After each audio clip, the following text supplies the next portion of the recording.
when did you first get involved in sports? Was that something that you grew up watching? First time. Well, yeah, I mean, yeah, I was. My dad was a Browns fan, and I was somewhat of a Browns fan. And believe me, that's pretty tough, man.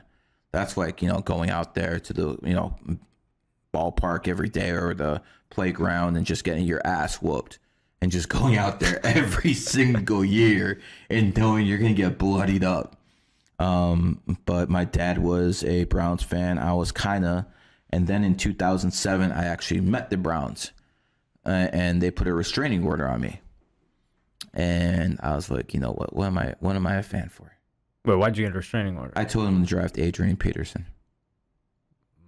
321, 1985, 11 life path, and he turned out to be a Hall of Famer.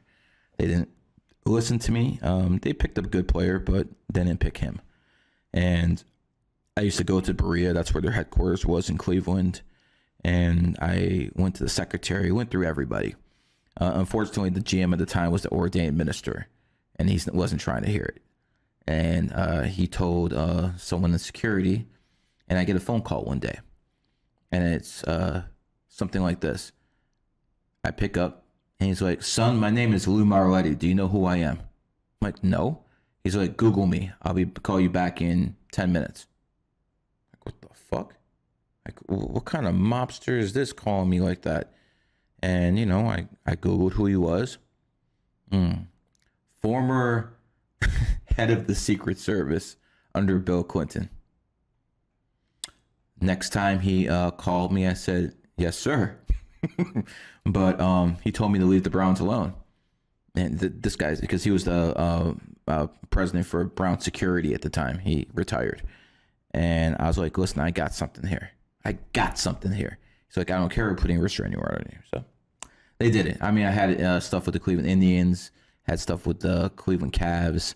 But I have more success with other teams in California, and that story will come out eventually one day. So when it comes to numerology, especially when you said you work with certain people that are religious, and you said there was this guy that wasn't trying to hear any of this, he was an ordained minister. I've got a lot better since 2007 at explaining myself.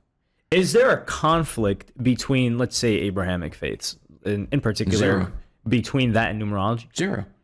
You open the Bible, it's full with numbers. You open the Quran, it's filled with numbers. You open the Torah, it's filled with numbers. So if numbers are evil, so is the book they're written in. So after I say that, what can they really say? Yeah.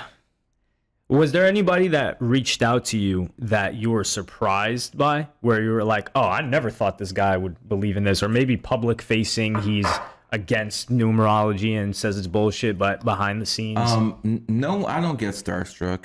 No, not starstruck. Like, you were surprised that, "Oh, I didn't think this person believed in this stuff." No.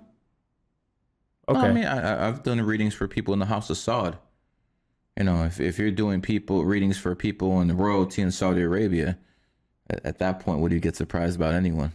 I had this one guy call me, and he's like, "Yeah, Gary, I want to set a wedding date." I'm like, "Yeah, sure. I mean, you pay me a lot of money, I'll do whatever.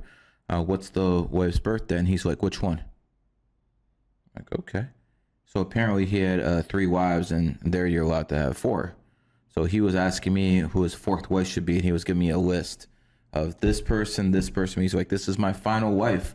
I cannot have any more. I have to get this one right."